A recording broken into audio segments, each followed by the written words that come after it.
Good afternoon, my YouTube family. I know there's just a few of you subscribed to the channel, but you're welcome. I'm grateful to have you.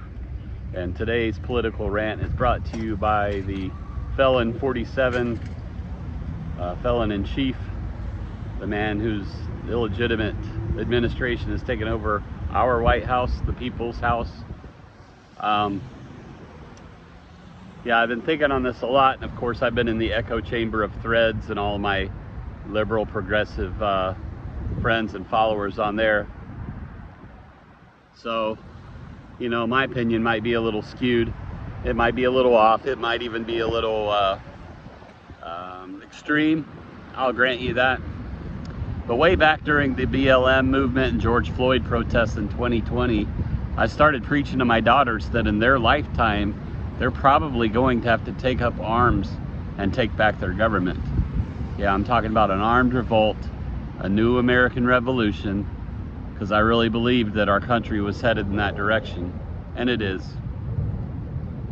I believe that we were on the same path as the French were at the turn of the 19th century, or was it the turn of the 20th? Anywho,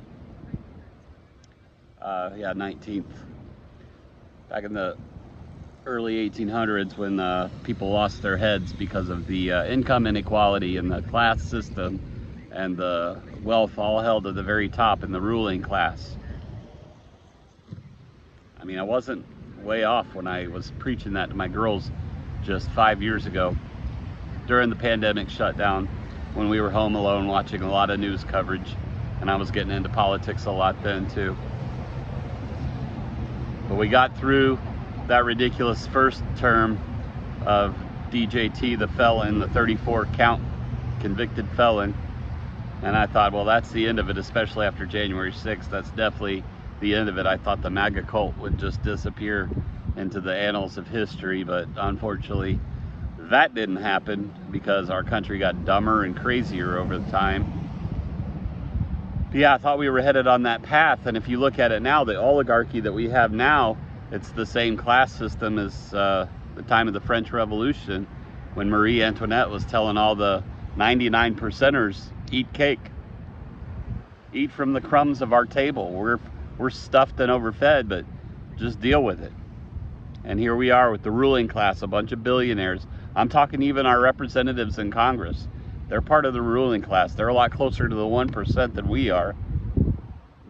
And then the Elon Musk of the world that think that they can run things because they have money and power.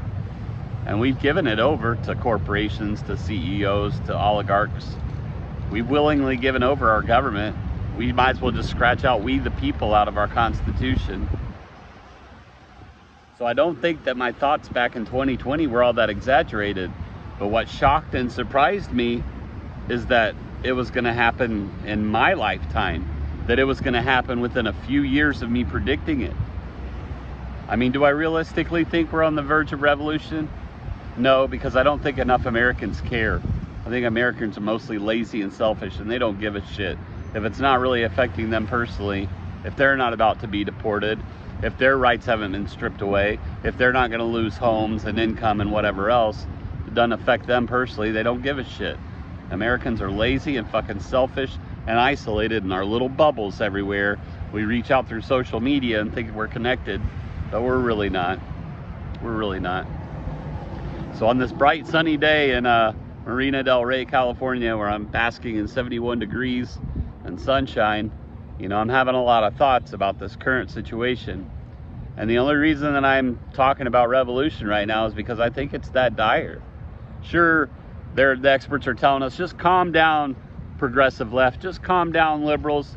It's only pieces of paper. He's just signing documents that don't carry really much legal weight. It'll be fought out in the courts. Yeah, but he controls the courts. They've given him immunity in the highest court of the land.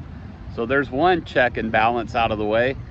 So he holds legislative power, and his party holds legislative power. So there's the two other branches. So there's no checks and balances. He's a tyrant king. He's already declared himself king. I don't know what the hell Musk is doing in our White House. He has no business there. He has no business holding our personal information, banking, Social Security, and all of our private information is no longer private. Elon Musk owns it now. So do I think it's that dire? Yeah, I do. But I don't think that anybody cares enough.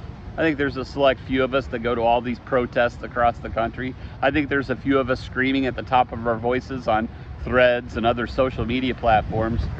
But there's not enough people paying attention. Nobody's ready to take up arms. We got a bunch of mealy-mouthed, granola-eating, tree-hugging liberals that still think their old hippie ways of protest and just screaming loudly is going to change anything. It's not going to change anything. You don't have any power just because you stand on a street corner with a sign yelling really loud.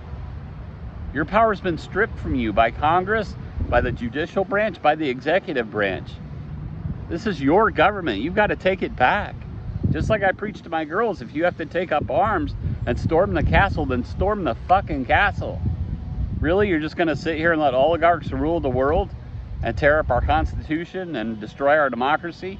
I mean, Donald Trump in less than 30 days has tried to burn down the Republic. He's doing his absolute best. Hasn't fulfilled any of the promises of bringing down prices and ending the war in Ukraine and bringing peace to Gaza and all that shit. All the bullshit he ran on, bullshit. And you knew it was.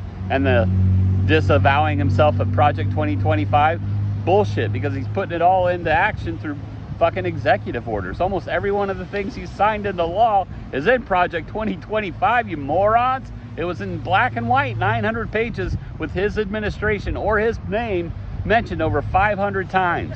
So in more than half of the pages, he or his administration was named, but he knew nothing about it.